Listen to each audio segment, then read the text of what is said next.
Aware naman po tayo sa sa usapin ng anomaly sa flood control.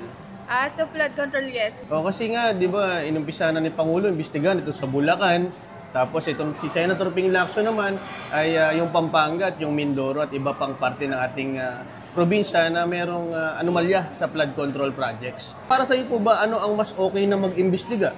Ang Senado na pinamumunuan ni Marcoleta, yung Blue Ribbon Committee o itong Congress patungkol sa investigasyon? For me lang siguro yung Congress na lang since parang sa Congress, magkakaroon tayo ng less bias. Kasi less bias nga and para hindi na rin umapela pa yung ibang mamamayang Pilipino kasi nga since si Marcoleta na side ng mga Duterte. Parang for me, mas okay na rin siguro ipaubayan na lang yung pag-iimbestiga sa Congress.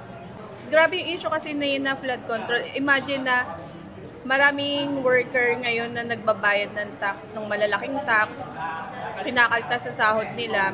Tapos, ayun pa lang, walang napapatunguhan.